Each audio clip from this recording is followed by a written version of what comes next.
সবাইকে আন্তরিক শুভেচ্ছা এবং স্বাগত জানাই। আশা করছি আপনারা ভালো আছেন, সুস্থ আছেন এবং আজকের এ পর্বেও আপনারা আমার সঙ্গে আছেন। আজকে উচ্চারণের আরেকটি দিক নিয়ে আপনাদের সঙ্গে কথা বলবো। আশা করব এ থেকেও আপনারা উপকৃত হবেন। আর আজকের বিষয়টি অত্যন্ত মনোযোগের সঙ্গে শুনতে হবে, তাহলে পরে পরিষ্কার হয়ে যাবে। নিয়মটি এবং শব্দগুলো খেয়াল করে শুনবেন। খানিকটা কঠিন বটে, কিন্তু এটি যদি ভালো রকম আপনারা শোনেন তাহলে পরে একদম সহজ হয়ে যাবে, পরিষ্কার হয়ে যাবে। তো বর্গীয় জ এবং ইয় এ দুটির একটি যুক্ত বর্ণ আছে, জ ইয়। বর্গীয় জয়ের পিঠে ইয় এর বোঝা এমন একটি যুক্ত বর্ণ আপনারা দেখে থাকেন শব্দের মধ্যে। তো এই শব্দটির উচ্চারণ কি হয়? আসলে এই শব্দটি যদি এই বর্ণটি, যুক্ত বর্ণটি যদি শব্দে ব্যবহৃত হয় তাহলে পরে জ কিংবা ইয় এই দুটির কোনোটিরই কোনো উচ্চারণ হয় না, আসে অন্যরকম উচ্চারণ। বেশ মজার ব্যাপার। কিন্তু সংস্কৃত ভাষায় এর উচ্চারণ ছিল জ জফলা আকার চন্দ্রবিন্দু, অর্থাৎ জ্যাঁ জ্যাঁ, এমন একটা উচ্চারণ ছিল। কিন্তু বাংলায় যদি এই যুক্ত বর্ণটি শব্দের প্রথমে বা শুরুতে ব্যবহৃত হয় তাহলে পরে তার উচ্চারণ হয় গয়ের মতো। গর ওপরে চন্দ্রবিন্দু যেমন উচ্চারণ, ঠিক তেমনই। কিন্তু এটি যদি শব্দের মধ্যে বা অন্তে বা শেষে ব্যবহৃত হয় তাহলে পরে উচ্চারণ হয়ে যায় গ গ। গয়ের পরে আরেকটি গ, তার উপরে চন্দ্রবিন্দু দিলে যেমন উচ্চারণ হয় এমন উচ্চারণ হয় গ গ।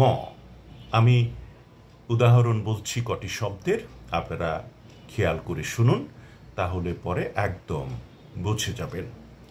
প্রথমে শব্দের শুরুতে জ ইয় সংযুক্ত বর্ণ আছে এমন কিছু শব্দের কথা বলছি। যেমন ধরুন জ্ঞাত, অর্থাৎ আমার জানাশোনা আছে, আমার পরিচিত বা আমি এই বিষয়টা সম্পর্কে অবগত। জ্ঞাত, জ ইয় আছে, উচ্চারণ হচ্ছে গয়ের মতো, জ্ঞাত। তারপরে আছে জ্ঞান, জ্ঞান। তারপরে আছে আপনার জ্ঞাপন ইত্যাদি। কাজে তিনটি শব্দ আমি এখানে বললাম, জ্ঞাত, জ্ঞান, জ্ঞাপন। শব্দের শুরুতে যদি ব্যবহৃত হয় তাহলে গয়ের মতো উচ্চারণ হয়। আর যদি শব্দের মধ্যে বা শেষে ব্যবহার করা হয় তাহলে পরে তার উচ্চারণ কেমন হয় সেটাও আমি বলছি। কটি শব্দের কথা বলছি, যেমন বিজ্ঞান, বিজ্ঞান, বিজ্ঞান। বিজ্ঞপ্তি, গ এবং গ দুটির উচ্চারণ আসছে। তারপরে অজ্ঞান, অজ্ঞান। অবজ্ঞা, অবজ্ঞা। অজ্ঞ, প্রথম গয়ের মধ্যে চন্দ্রবিন্দু নেই কিন্তু পরেরটাতে আছে। তারপরে হচ্ছে বিজ্ঞ, বিশেষজ্ঞ, বিশেষজ্ঞ। দৈবজ্ঞ, দৈবজ্ঞ।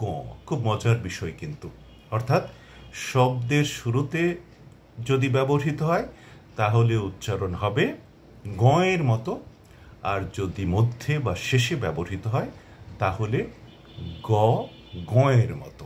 অর্থাৎ এই যে সংযুক্ত বর্গীয় জ এবং ইয়, তার কোনোটারই কোনো উচ্চারণ এখানে আসবে না।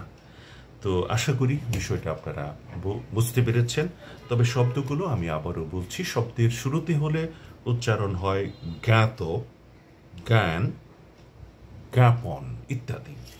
আর যদি শব্দের মধ্যে বা শেষে ব্যবহৃত হয় তাহলে পরে উচ্চারণ হয় বিজ্ঞান, বিজ্ঞপ্তি, অজ্ঞান, অবজ্ঞা, অজ্ঞ, বিজ্ঞ, বিশেষজ্ঞ, দৈবজ্ঞ ইত্যাদি। তো আজকের আলোচনায় আমার সঙ্গে যোগ দেবার জন্য সবাইকে আন্তরিক ধন্যবাদ জানাচ্ছি। আশা করব আপনারা সবাই ভালো থাকবেন, সুন্দর থাকবেন, সপরিবারে এবং সবান্ধবে। খোদা হাফেজ।